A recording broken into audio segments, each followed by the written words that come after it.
আজ আরও একবার মাটনের একটা রেসিপি নিয়ে আপনাদের সাথে চলে এলাম।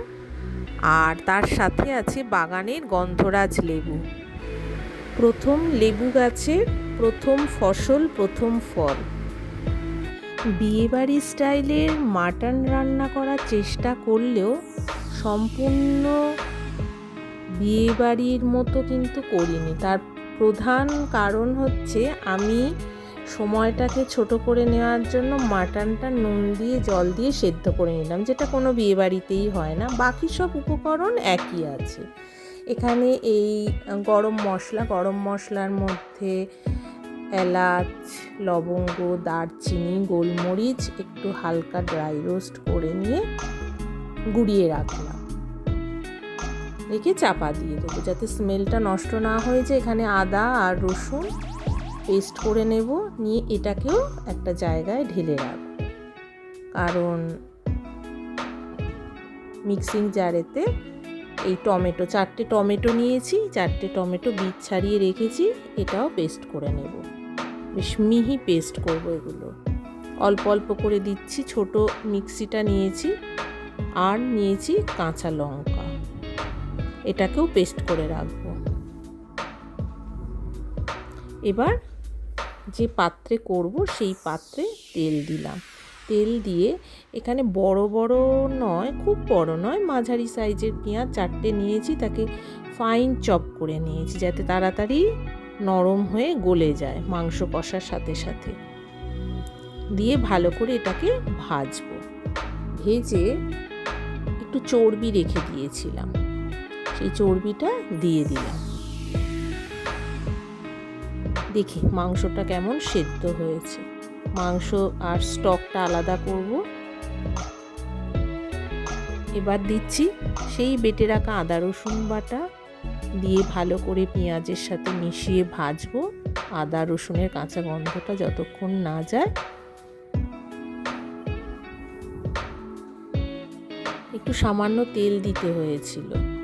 দিয়ে এবার টমেটো পেস্টটা দিয়ে দিলাম, দিয়ে ভালো করে মিশাবো বা কষাবো, যাই বলুন।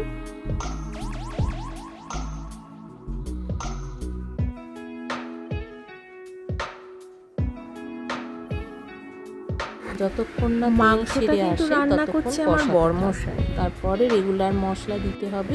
কোনো স্পেশাল রান্না মানেই হলো লঙ্কা গুঁড়ো, এখানে কাশ্মীরি লঙ্কার গুঁড়ো দিয়েছি, ধনে গুঁড়ো, তারপর জিরে গুঁড়ো দেব পরিমাণ মতো। আর মাংসটা আমি নুন দিয়ে যেহেতু সেদ্ধ করেছি, তাই হিসেব কষে দিতে হবে, না হলে নুন বেশি হয়ে যাবে। যদি প্রয়োজন পড়ে তবেই দেব নুন, তাও খুব সামান্য পরিমাণে। দিয়ে ভালো করে মশলাটা এবার কষবো। মাংস এবং যে কোনো তরকারি এই কষার ওপরেই কিন্তু তার স্বাদটা নির্ভর করে। যতক্ষণ না পাশ থেকে তেল ছাড়ছে ততক্ষণ একদম অল্প আঁচে বা ধিমে আঁচেতে মশলাগুলোকে কষতে থাকবো। মাংস পুরোপুরি সেদ্ধ করিনি, কিছুটা সেদ্ধ করে নিয়েছি রান্নার সুবিধার্থে, রান্নাটাকে ছোট করার জন্য। দিয়ে এবার মাংসটা দিয়ে সমস্ত উপকরণের সাথে ভালো করে কষাবো।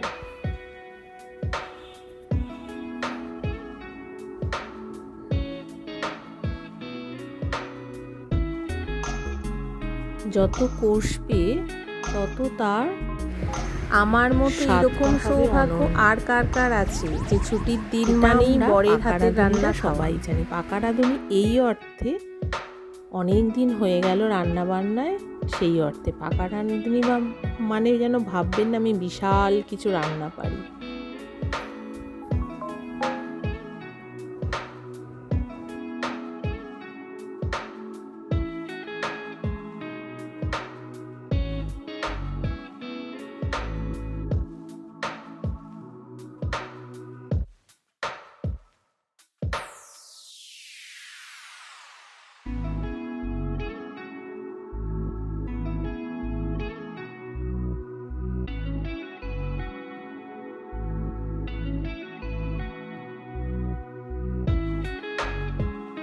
ভালো করে কষা হয়ে গেলে যে মাটনের স্টকটা ছিল সেই স্টকটাই দেব, মানে আর বাড়তি করে কোনো জল দেব না।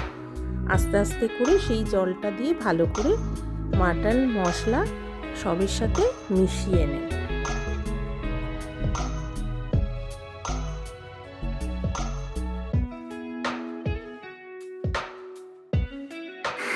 এবার ঢাকা দিয়ে দেবো কিছুক্ষণ সেদ্ধ হওয়ার জন্য।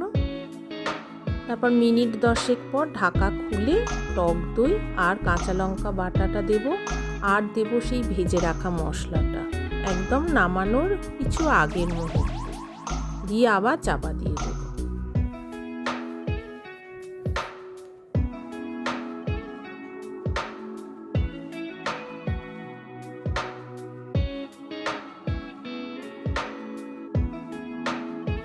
প্রায় শেষ রান্না।